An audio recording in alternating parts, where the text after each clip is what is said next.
हम लोग अपने सीखने की प्रक्रिया की शुरुआत करते हैं। आज का सेशन आप लोगों की इंट्राडे ट्रेडिंग के लिए बहुत ज़्यादा ज़रूरी होने वाला है। आज के सेशन में आप लोगों का सबसे ज़्यादा जो रिक्वेस्टेड सेशन है एटीएमआ, उसका ये अपडेटेड सेशन है कि एटीएमआ को कई लोग ये नहीं समझ पाते हैं कि कब यूज़ करना है, कब इम्प्लीमेंट करना है, कब नहीं करना है। ठीक है। और इम्प्लीमेंटेशन कि जब आप एग्जीक्यूशन तक लेकर जाएंगे ट्रेड को, तो वो आइडेंटिफिकेशन कैसे होगा, पहचान कैसे होगी। ठीक है। तो वहाँ पर कई लोग रह जाते हैं। देखिए, मैं एक बात हमेशा आपको समझाता हूँ कि महीने के 22 दिन और इस साल total number of trading session 251 हमको मिलते हैं इस साल। वैसे 240 से 250 के बीच में यूजुअली होते हैं। इस साल 251 सेशन है। तो आप मुझसे पूछिए कि इसमें बायर्स डे कितने होंगे, तो मैं बोलूँगा नियर अबाउट 80 to 100, 80 से 100 दिन ऐसे होंगे जब ऑप्शन बायर बहुत अच्छा पैसा कमाएगा। तो आपको समझना चाहिए कि बाकी के जो 150 दिन बचे रह गए, इन सेशंस में एटीएमआ को आपको इम्प्लीमेंट किस तरीके से करना होगा, वो आपको बहुत बेहतर तरीके से आना चाहिए। ठीक है, कि कब आपको नहीं यूज़ करना है और बाकी के 100 दिन आपको कैसे यूज़ करना है। ठीक है। तो आइडेंटिफिकेशन, पहचान आपके लिए पहला पड़ाव है कि कब यूज़ करना है, कब नहीं यूज़ करना है। मैं आपको एक बात बोलता हूँ, एटीएमआ का यूज़ जब भी आप करेंगे, उसकी पहचान बाज़ार खुलने के पहले आधे घंटे में या फिर बाज़ार के 11-12 बजे सेकेंड हाफ की शुरुआत तक, जब सेकेंड हाफ की शुरुआत होने वाली होगी। शुरुआत होने के बाद की बात नहीं कर रहा हूँ। देखिए, 9 से 12 पहला, 12:15 पहला हाफ होता है, 12:15 से 3:15 सेकेंड हाफ होता है मार्केट का। ठीक है। तो सेकेंड हाफ की शुरुआत से पहले एक इस तरीके का प्राइजेक्शन बन जाएगा कि जब आपको पता लगेगा कि अब एटीएमआ को यहाँ पर यूज़ करना चाहिए। ठीक है। अच्छा, एटीएमआ को हम लोग दोनों तरीके से यूज़ करते हैं, शॉर्ट करने के लिए भी, लॉन्ग करने के लिए भी। लॉन्ग करने के लिए यूज़ करते हैं एटीएमआ लो और शॉर्ट करने के लिए यूज़ करते हैं एटीएमआ हाई। ठीक है। तो सबसे पहले समझते हैं कि एटीएमआ लो कौन कौन सी कंडीशंस में आप प्रेफर करेंगे। सबसे पहला तरीका बताइए। सबसे पहला तरीका होता है गैप अप और गैप डाउन। गैप अप और गैप डाउन का क्या मतलब है सर? देखिए, कई बार मैंने गैप अप और गैप डाउन की कंडीशंस आपको बताई है। देखिए, एटीएमआ सिर्फ ट्रेंड राइडर है, इस बात को दिमाग में बैठा लीजिए। एटीएमआ क्या है? ट्रेंड राइडर है। ट्रेंड राइडर का मतलब क्या है कि जब भी आपको पता लग जाए कि ट्रेंड क्या है मार्केट में, इसका मतलब है एटीएमआ सिर्फ आपके एग्जीक्यूशन तक ट्रेड को लेकर जाएगा और ट्रेड आप किस डायरेक्शन में करेंगे वो प्राइजेक्शन से ही तय होगा। यहाँ पर कई लोग गलती करते हैं कि एटीएमआ को ही सब कुछ मान लेते हैं। नहीं, अगर कोई मार्केट एक range bond choppy market condition में है तो वो किससे आइडेंटिफाई होगा? प्राइजेक्शन से ही आइडेंटिफाई होगा। अब प्राइजेक्शन का आइडेंटिफिकेशन आपको पता नहीं है और फिर आप एटीएमआ को यूज़ कर रहे हैं, तो आप कहते हैं कि कोई price previous day high previous day लो के अंदर रह गया, फिर आप समझ नहीं पा रहे हैं कि ट्रेड कैसे करें, एटीएमआ में आपके स्टॉप लॉस जा रहे हैं। नहीं, ऐसे नहीं करना है। समझिए, एक बायर साइन जब दिखेगा, कंफर्मेशन कि आज इंट्राडे में डिमांड उठेगी, ठीक है, आपको पहले से उसका कंफर्मेशन हो जाना चाहिए, तब आप करेंगे एटीएमआ लो का यूज़। जब आपको एक सेलर साइन दिखेगा कि आज इंट्राडे में शॉर्ट होगा मार्केट, तो एटीएमआ हाई का यूज़। अच्छा, एटीएमआ का परफेक्ट काम क्या है, किस लिए हम यूज़ कर रहे हैं? देखिए, कई बार क्या होता है कि आपका 100 के प्राइस का रेजिस्टेंस है, ब्रेक हो गया, तो आपने सोचा यहाँ खरीदारी करनी चाहिए क्योंकि लॉन्ग करने का समय है, ब्रेकआउट है, ब्रेकआउट पर आप स्विंग लो का एसएल डालेंगे, लॉन्ग करेंगे। एटीएमआ क्या करता है, इस जो आप एक ट्रेड प्लान करने जा रहे हैं, अब यहाँ पर 101 पर खरीदेंगे, 102 पर खरीदेंगे या 103 पर खरीदेंगे, वो मार्केट आपको इन्फ्लुएंस करता है उस समय पर। ट्रेड को हायर प्राइस पर एग्जीक्यूट कराएगा और आपके एसएल को हंट करेगा, फिर आपके डायरेक्शन में मोमेंटम देगा। तो कई बार डायरेक्शन निर्धारित होने के बावजूद आप अपनी पोजीशन में लॉस लेते हैं। और ये मार्केट का एक हार्ड ट्रूथ है कि मैक्सिमम ट्रेडर्स को ट्रेंड का पता हो जाता है कि मार्केट किधर चलने को है, क्योंकि आपका देखिए मार्केट का एक ऑरा है सर, एक्सपीरियंस पर काम करता है। तो जिन ट्रेडर्स को साल, 1.5 साल, 2 साल बाजार में हो जाता है, उनका एक स्किल बहुत अच्छे से डेवलप होता है कि वो आइडेंटिफाई कर लेते हैं कि मार्केट का कंडीशन कैसा है। वो माइंडसेट उस तरीके से काम कर रहा है ना 1.5-2 साल से, तो ये पता लग जाता है कि मार्केट वीक है या स्ट्रांग है, वो तो समझ आ जाता है। लेकिन उस कंडीशन पर एग्जीक्यूशन आपका ठीक नहीं होता है, तो कई बार आपका ट्रेड सही होते हुए आपका एसएल जाता है, ट्रेड सही होते हुए आप उसको राइड नहीं कर पाते। उसका सबसे बड़ा कारण है एंट्री। समझ लीजिए, अगर किसी भाव को आपने 100 रुपये पर खरीदा और आपका एसएल 98 है और किसी ने उसी प्राइस को 2 रुपए के बाद 102 रुपये पे खरीदा, उसका एसएल 100 रुपया रहेगा सर, तो आपकी एंट्री, उसका एग्जिट। ठीक है, ये बहुत बड़ा मेजर डिफरेंस होता है। एक पुल बैक में 100 रुपए वाला का स्टॉप लॉस जाएगा, आप कॉस्ट पर होंगे, आपका एसएल एरिया दूर है। तो सबसे ज़रूरी होता है एक ट्रेडर के लिए एंट्री। आपके लिए ट्रेंड सिर्फ आइडेंटिफिकेशन के लिए ज़रूरी है। अगर ट्रेंड पता भी लग गया और आपको एंट्री आपकी नहीं पता है तो समझिए आपका एसएल, आपके टारगेट सब गलत हो गए। समझ लीजिए इस बात को। तो एंट्री जितना पावरफुल होगा उतना पावरफुल आपका ट्रेड होता है। कभी कभी आपका ट्रेंड भी गलत होगा ना, लेकिन अगर आपने एंट्री आपका सही कर लिया तो आप कभी गलती नहीं करेंगे। सिर्फ एक कॉन्सेप्ट से मैं आपको समझा दूं। देखिए, अगर इंट्राडे में आपका माइंडसेट शॉर्ट करने का है तो कभी भी ब्रेकडाउन पे शॉर्ट मत कीजिए। जब प्राइस रिट्रेसमेंट करके स्विंग हाई के पास पहुंचे और वहां से लौटने लगे तब शॉर्ट कीजिए। आप पाएंगे आपकी जितनी गलतियां थी उसमें से 80% गलतियां जो एसएल हंटिंग में आपका काम कर रही थी वो खत्म हो गई। अगर आपको कभी भी बाइंग का अप्रोच रखना है तो जब भी प्राइस लौट कर अपने लास्ट स्विंग लो के पास आए खरीदारी कीजिए। आप पाएंगे कि एसएल हंटिंग से बचने लगे। बहुत सिंपल का सा कॉन्सेप्ट है। इसके लिए किसी भी बहुत बड़े आपको प्राइजेक्शन या टूल के या इंडिकेटर की जरूरत नहीं पड़ने वाली। ठीक है, क्यों? क्योंकि आपकी एंट्री का ये परफेक्शन लेवल है कि पिछले खरीदार के पास की खरीदारी थोड़ा सा पुल बैक भी आपको देकर जाएगी तो आप प्रॉफिट कर निकल जाएंगे। इस स्कैल्पर्स सबसे बेहतर जो यूज करते हैं वो क्या यूज करते हैं? Swing low swing high. जैसे यहां पर देखिए, बैंक निफ्टी में प्रीवियस डे का हाई ब्रेक हो गया। ये कंसोलिडेशन रेंज था, प्रीवियस डे का हाई नहीं, प्रीवियस डे का हाई ये, ठीक है, ये कंसोलिडेशन रेंज था, ये हाई ब्रेक हो गया। तो मैंने क्या कहा, इसका मतलब है बायर्स डोमिनेशन पोजीशन में आ गए। अब पिछले दिन का पूरा कंसोलिडेशन फेज आपने निकाल दिया है, इसका मतलब है खरीदारी होगी। तो खरीदारी के लिए मैंने क्या बोला, ब्रेकआउट होने पर बाई किया तो गलत साबित हो जाएंगे। क्यों? आपकी एंट्री गलत हो रही है। निचले स्तर से खरीदारी है, आप बाई तब कर रहे हैं जब किसी सेलर एरिया को ब्रेक किया जा रहा है, तो वहां पर प्राइस में प्रेशर आ जाता है। उस प्रेशर को एक नया ट्रेडर हैंडल नहीं कर पाता। उसके लिए एसएल एरिया तक पहुंचते पहुंचते प्राइस में इतना प्रेशर होता है कि वो स्टॉप लॉस हिट होने से पहले पहले ट्रेड को एग्जिट कर देता है। वही तकलीफ है, उसी को आपको दूर करना है। ठीक है, अब प्राइस यहां तक पहुंचने पे आपका major stop loss area swing low के नीचे क्लोजिंग होना चाहिए। लेकिन इतना कौन नया ट्रेडर वेट कर पाता है सर? आपका इतना स्किल ही नहीं कि आप क्लोजिंग का वेट करें, आपको पता ही नहीं क्लोजिंग का महत्व कितना बड़ा है।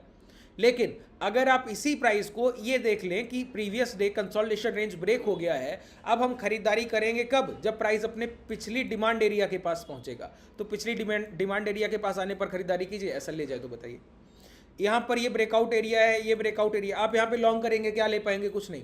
लेकिन जब प्राइस अपने सपोर्ट एरिया के पास आकर लौटे, यहाँ पर लॉन्ग कीजिए। अब ऐसा ले जाए तो बताइए। सिंपल एक काम कीजिए कि स्विंग लो स्विंग हाई का अपने मार्केट में इंपॉर्टेंस बढ़ा दीजिए। स्विंग लो इसका मतलब है कि पिछला खरीदार जो अभी अभी खरीद कर गया। स्विंग हाई इसका मतलब है पिछला बिकवाल जो अभी अभी बेच कर गया। और अगर मार्केट में प्रीवियस ट्रेंड पॉजिटिव है, मतलब प्राइस में बायर्स डोमिनेट कर रहे हैं, तो स्विंग लो का इंपॉर्टेंस बहुत बढ़ जाता है। अगर पिछला ट्रेंड लोअर साइड है, मार्केट में सेलर डोमिनेट कर रहा है, तो स्विंग हाई का ट्रेंड बहुत बढ़ जाता है। समझ लीजिए इस बात को। ठीक है, तो हम लोग जो काम कर रहे हैं एटीएमआर का जो मेजर काम है वो यही है कि ट्रेड को आपके प्रीवियस बायर के प्राइस के पास एग्जीक्यूट कराना। एटीएमआर लो का मतलब क्या है कि पिछली 8 कैंडल का औसत निकाल कर दे रहा है। 2 मिनट के टाइम फ्रेम पर बेसिकली हम यूज करते हैं। तो पिछले 16 मिनट का एवरेज प्राइस है ये। पिछले 16 मिनट का एवरेज प्राइस किस लिहाज से? हम लोग इसका सोर्स क्लोज नहीं रखते हैं, ध्यान रखिए, हम इसका सोर्स रखते हैं लो। इसीलिए मैंने इसको नाम क्या दिया? 8 EMR लो, 8 एक्सपोनेंशियल का मूविंग एवरेज और सोर्स है लो। मतलब जहां पर एक कैंडल के 4 पार्ट होते हैं ना, OHLC, open high low close, तो इसमें जो लो का पार्ट है वो मतलब कोई 100 रुपए पर कैंडल शुरुआत हुआ, पहले चलकर गया 103 तक, फिर गिर कर आया 98 तक, फिर क्लोज किया 100 तक। तो अगली कैंडल जब शुरुआत होगी तो उसका एवरेज और इस कैंडल का एवरेज कहां से उठेगा? 98 से, 98 से, इस कैंडल के लो से, जहां से आखिरी खरीदारी उठी है। अगली कैंडल की भी आखिरी खरीदारी जहां से उठेगी, अगली कैंडल की भी आखिरी खरीदारी जहां से उठेगी। तो ऐसी 8 कैंडल, मतलब कि ऐसी 8 कैंडल और 16 मिनट का एवरेज जब आपको निकाल कर दिया जा रहा है तो वो बायर्स का परफेक्ट एवरेज प्राइस है। कोई भी प्राइस अपने एटीएमआर लो के पास आकर लौटता है और प्रीवियस ट्रेंड पॉजिटिव है तो समझ लीजिए आपके एसएल की लगभग पूरी संभावना खत्म हो गई। अब आप कोई घाटा उस ट्रेड में नहीं देंगे। बस एक ही काम होना चाहिए, चॉपी मार्केट में आपका क्या होगा, बार बार प्राइस उसी मूवमेंट को फेड करेगा, ब्रेक करेगा, फिर लौट कर आएगा, नीचे आएगा, फिर लौट कर ऊपर जाएगा, तो आप परेशान हो जाइएगा। तो ट्रेंड आइडेंटिफिकेशन, तो आज इस सीरीज का ये जो पहला पार्ट हम लोग एटीएमआ पर कर रहे हैं, एटीएमआ का हम लोग कम से कम 3 से 4 पार्ट करेंगे इस हफ्ते से नेक्स्ट वीक तक। ये पहला पार्ट है, अब नेक्स्ट वीक तक पूरा इसका सेशन को हम लोग कंप्लीट कर लेंगे। तो एटीएमआ का पहला पॉइंट क्या है? आइडेंटिफिकेशन, कि ट्रेंड किस तरफ है वो पहचान लीजिए। उसके बाद एंट्री तो एटीएमआ से आपको परफेक्ट मिलेगी मिलेगी, ये तय। अब कोई कंफ्यूजन नहीं होना चाहिए। जो लोग नए हैं, पहली बार यूज कर रहे हैं, उनको भी क्लियर होना चाहिए। जो लोग पहले से एटीएमआ यूज कर रहे हैं, कहाँ गलती हो रही है, इस पूरे सेशन में एक एक डाउट को क्लियर कर लीजिए। उसके बाद भी अगर कोई डाउट रह जाता है तो नीचे कमेंट सेक्शन ओपन है, 1 बाय 1 कमेंट करके बताइए। नेक्स्ट एटीएमआ के सेशन में एक एक आपका डाउट क्लियर कर दूंगा। मैं चाहता हूं ये आपके लिए सबसे ज़्यादा प्रॉफिटेबल सेटअप साबित हो, जो कि है भी पहले से सभी ट्रेडर्स के लिए, और जिन लोगों को कहीं कहीं तकलीफ आ रही है उन तकलीफ को दूर कीजिए। देखिए, एक बात इस बाजार में समझिए, don't be a jumper. Jumper का मतलब है कि एक सेटअप से दूसरे सेटअप पे कूदना छोड़िए। इस बाजार में नॉलेज से आपका कुछ भला नहीं होगा। आप 100 चीज़ें सीखेंगे, उससे भी कुछ नहीं होना। 1000 सीख लीजिए, उससे भी कुछ नहीं होना। होना है परफेक्शन लेवल से। एक चीज़ को सीखिए, एक कॉन्सेप्ट को सीखिए। ये बाजार इतनी क्षमता रखता है, इतनी एबिलिटी रखता है कि बायर साइड एक खरीदारी के एक कॉन्सेप्ट पे अगर आपने महारत हासिल कर ली, परफेक्शन ले आए, तो समझ लीजिए आपको कुछ भी और सीखने की जरूरत नहीं रह जाती। एक स्किल पर कमांड कीजिए। जो लोग एटीएमआ को यूज कर रहे हैं 8 महीने, 9 महीने, साल, 1.5 साल, 2 साल से, उनके लिए इसके अलावा कुछ भी ट्रेडेबल नहीं है इस बाजार में। ये बात समझ लीजिए। वो कुछ भी यूज नहीं करते, मॉर्निंग को उठते हैं, एटीएमआ को यूज करते हैं। बस इंडेक्स आपके पास सर 5 है, इंडेक्स आपके पास ट्रेडेबल है। आप किसी भी इंडेक्स में यूज करेंगे, कोई ना कोई इंडेक्स तो इंट्राडे में मोमेंटम दे ही रहा होता है, आप उसके साथ जाते हैं। ठीक है, चलिए शुरुआत करते हैं। देखिए, सबसे पहला कॉन्सेप्ट एक हम लोग यूज करते हैं HBB, high break buy. High break buy आपके लिए ज़रूरी तब है जब प्रीवियस डे का ट्रेंड पॉजिटिव हो, हमारी क्लोजिंग अच्छी मिली हो और उसके बाद प्राइस सेल कर जाएगा। तो इसमें पहला सेटअप जो बनता है वो मिलता है प्रीवियस डे क्लोजिंग के पास की क्लोजिंग का। मैंने क्या कहा? पहला सेटअप। एटीएमआ के बहुत सारे सेटअप्स बनते हैं, उसमें से पहला प्राइजेक्शन सेटअप है प्रीवियस डे हाई की क्लोजिंग के पास का सेटअप। जैसे अगर पिछले दिन प्राइस का हाई है 100 रुपये और प्राइस गिरकर एक लो लगाकर आया है 98 रुपया और क्लोज किया है 98 रुपया 50 पैसा, अगले सेशन में प्राइस ओपन होता है इसी 98 रुपये 50 पैसे के पास और गिरते हुए आता है 97 रुपया या 98 पे ही आता है, लेकिन क्लोज करने जाता है 99 रुपया 50 पैसा, 100 रुपया या 100 रुपया 50 पैसे। इसका मतलब क्या है? हमारी क्लोजिंग क्या हो रही है बताइए? हमारी क्लोजिंग हो रही है प्रीवियस डे हाई के पास। पिछले दिन का जो हाई है उसके पास हम क्लोज करने गए। इसका मतलब क्या है? पिछले दिन जहां तक बायर प्राइस को खरीद कर पहुंचा पाए, सेलर ने वहां से सेलिंग की, तो सेलर एरिया क्या है? 100 का प्राइस, रेजिस्टेंस एरिया। और क्लोजिंग पर हम लोग अपनी सबसे ज्यादा बिलीव करते हैं। जहां बाजार बंद हुआ, जहां किसी प्राइस की क्लोजिंग हुई, closing is a must important factor in a candle. किसी भी कैंडल के 4 एस्पेक्ट, ओपन, हाई, लो, क्लोज में सबसे जरूरी कुछ है तो वो है क्लोजिंग। ठीक है, तो क्लोजिंग से जरूरी कुछ नहीं है। अगर प्राइस की डे की closing, sir 2 minute, 5 minute, 10 minute, 15 minute, hourly, 2 hourly closing का बहुत बड़ा इंपॉर्टेंस होता है। यहां तो मैं डेली क्लोजिंग की बात कर रहा हूं कि प्राइस पिछले दिन क्लोज किया 98 रुपया 50 पैसा, आज रिट्रेसमेंट करते हुए जब क्लोजिंग का समय आया तो चढ़कर बंद हुआ 100 रुपये 50 पैसे या 99 रुपये 50 पैसे। इसका मतलब है बायर का कॉन्फिडेंस। बायर क्लोजिंग के टाइम प्राइस को लेकर गया और कहां क्लोज कराया? प्रीवियस डे के सेलर के प्राइस के पास। मतलब बायर कहीं ना कहीं कॉन्फिडेंशियल है कि उसके पास सर्टेन अमाउंट इतना ज्यादा होगा कि वो पिछले दिन के सेलर एरिया को ब्रेक कर देगा, तभी क्लोजिंग के पास। अच्छा, क्लोजिंग के लिए हम लोग क्या बोलते हैं? Amateurs opens the market and professional are closes the market.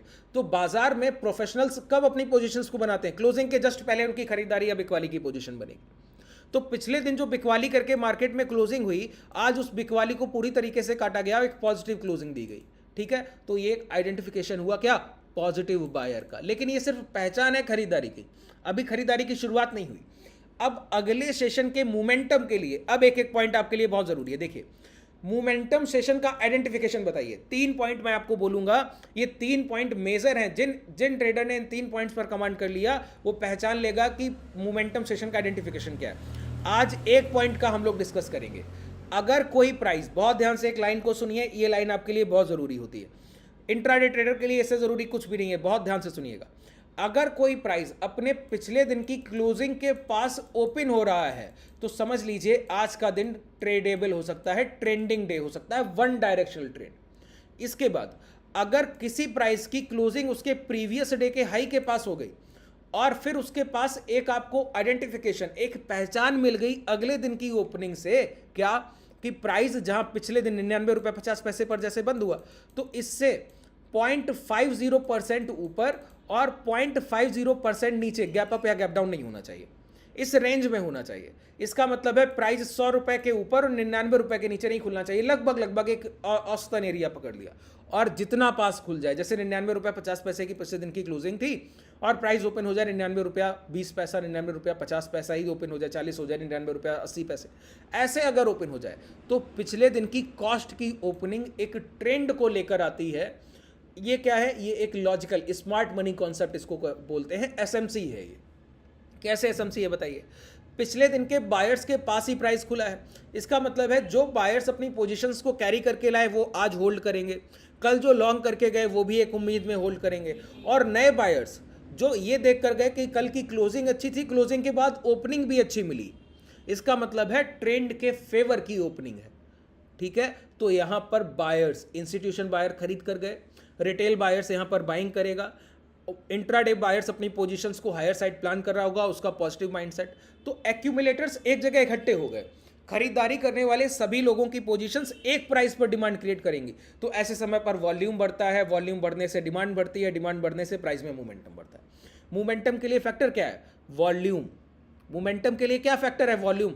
अगर किसी प्राइस का 100 रुपए का ब्रेकआउट है और ब्रेकआउट होने के बाद वहां पर खरीदार आ ही नहीं रहे, पोजीशन ही नहीं बना रहे, तो मोमेंटम फेड हो जाएगा। ब्रेकआउट कितना भी तगड़ा हो सर, कितना भी अच्छा ब्रेकआउट हो, मोमेंटम नहीं आएगा। क्यों? वॉल्यूम्स नहीं उठे।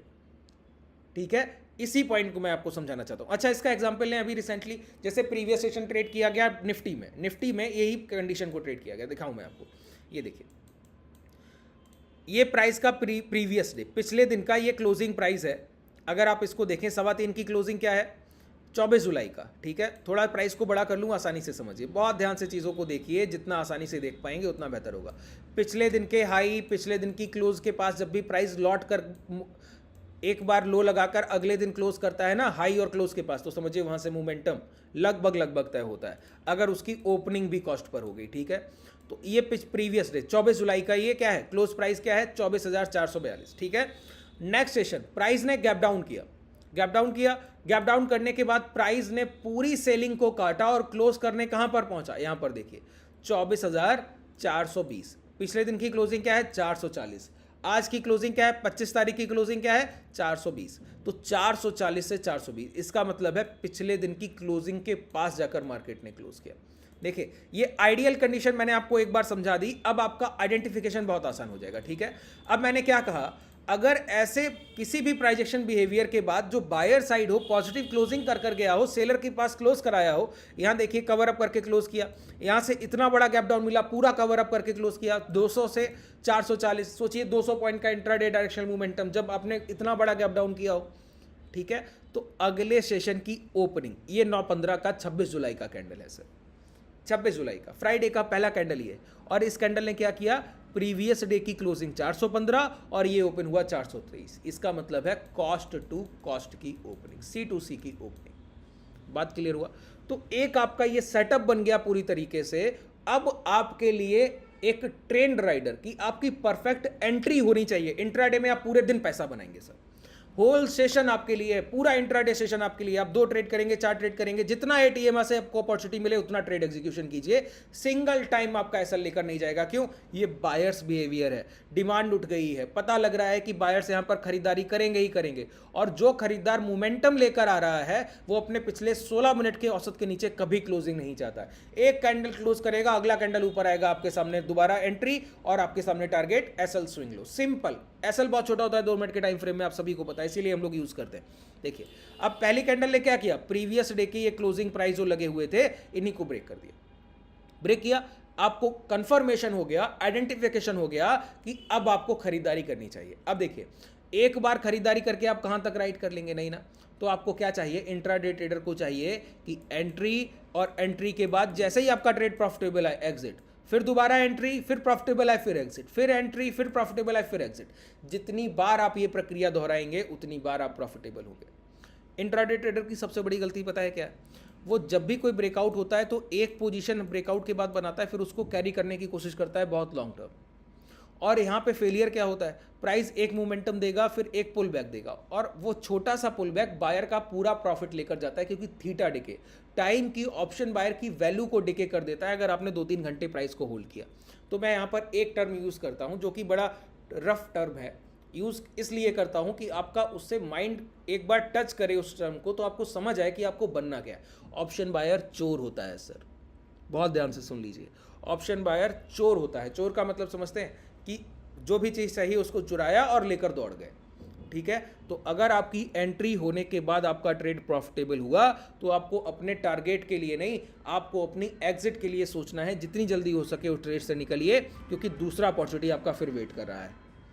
बात क्लियर हो रहा है? इस बात को ध्यान रखिए, जितनी जल्दी हो सके अपने ट्रेड्स को एग्जिट कीजिए, ट्रेल कीजिए। ट्रेल करने का तरीका मैंने बताया हुआ है। अगर आपको ऑप्शन बाइंग में एसएल ट्रेलिंग नहीं आता है तो कमेंट सेक्शन आपके लिए ओपन है। जितना ज़्यादा आप लोग कमेंट करेंगे, नेक्स्ट सेशन में आपका स्टॉप लॉस ट्रेलिंग पर दोबारा करूंगा।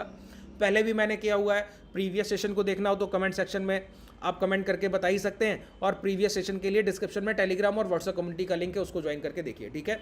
अब यहाँ पर हमको क्लियर हो गया आइडेंटिफिकेशन। देखिए आइडेंटिफिकेशन किससे हुआ, गौर कीजिए, प्राइजेक्शन से।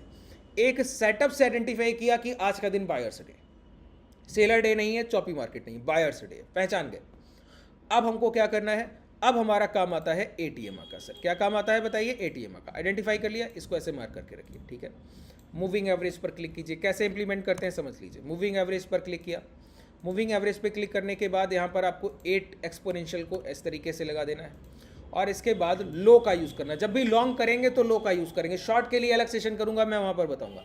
सिर्फ स्मूथिंग लाइन का यूज़ करना है। ईएमआ 8 एक्सपोनेंशियल यूज़ नहीं करना है। सिंपल मूविंग एवरेज में स्मूथिंग लाइन को चेंज करना है। कई लोग इसको लेकर डाउट में जाते हैं कि आपने ईएमआ लगा दिया, वो तो सिर्फ स्मूथिंग लाइन चेंज की। मैं वही चेंज कर रहा हूँ, ठीक है। मैं नहीं चाहता हूँ आप एक्सपोनेंशियल यूज़ करें। मुझे सिर्फ कैंडल के लो के एवरेज से सिंपल मूविंग एवरेज चाहिए, और लाइन की शार्पनेस पर हमको ध्यान रखना है बस, क्योंकि हमारी एंट्री परफेक्ट होनी चाहिए, और कुछ नहीं करना है, सिंपल काम करना है, ठीक है। आइए, एक बार आइडेंटिफाई हुआ कि एटीएमआ से बाइंग उठेगी, तो एक कंडीशन समझ लीजिए कि एटीएमआ से परफेक्ट एंट्री क्या होती। अगर ये एटीएमआ है और प्राइस इसके ऊपर चल रहा है, तो जब भी एक कैंडल प्राइस एटीएमआ के नीचे क्लोज करे और उसके नेक्स्ट कैंडल ही अगली ऊपर क्लोज कर दे, आपकी एंट्री हो गई। यही एक छोटा सा एसएल एरिया आपके लिए, सिंपल एक छोटा सा स्टॉप लॉस एरिया आपके लिए है। सामने आपका टारगेट है। अच्छा, एग्जिट के लिए एसएल ट्रेलिंग और दूसरा प्राइस एंड एवरेज, इन दोनों के बीच में जो डिस्टेंस होगा, जो अंतर बढ़ता जाएगा, आप अपनी प्रॉफिट बुकिंग एग्रेसिव करते जाएंगे। जैसे ही डिस्टेंस बढ़ेगा प्रॉफिट बुकिंग कीजिए, जैसे ही डिस्टेंस बढ़ेगा प्रॉफिट बुकिंग कीजिए। अचानक से कोई बड़ा कैंडल बन जाए एटीएमआ से, तुरंत प्रॉफिट बुकिंग कीजिए, तुरंत बाहर निकलिए, ज़्यादा वेट नहीं करना। एवरेज कैंडल्स बन रहे हैं, वेट कीजिए, ठीक है, और हर बार एंट्री मिलेगी। और दूसरा एंट्री होता है एटीएमआ के पास आकर एक कैंडल दूसरी कैंडल को इंगल्फ कर दे, पॉजिटिव इंगल्फिंग है ना, बॉडी साइज से, वो एंट्री होती है। जैसे यहाँ से शुरुआत करते हैं, देखिए कितनी एंट्रीज आपको परफेक्ट मिलती। प्राइस आया, इस कैंडल ने इंगल्फ किया एटीएमआ के पास से, लॉन्ग कर दीजिए। अब आपका टारगेट एसएल की तो छोड़ ही दीजिए, इसी एक छोटा सा कैंडल का स्टॉप लॉस है। आप अगर यहाँ पर एसएल की बात करें, ये एंट्री, ये एसएल, बताइए आप खरीदेंगे 488 पर, आपका एसएल पड़ा है 466 पर। सोचिए 22-25 पॉइंट स्पॉट प्राइस में। अगर आप लॉट साइज रखेंगे, 100 रुपए का प्रीमियम अगर आप बाई करेंगे, तो एसएल आपका 95 रुपया, 5-6 रुपया पर लॉट आपका जाना होता है सर। बहुत छोटा एसएल होता है, और आपके सामने पूरे टारगेट ओपन रहते हैं।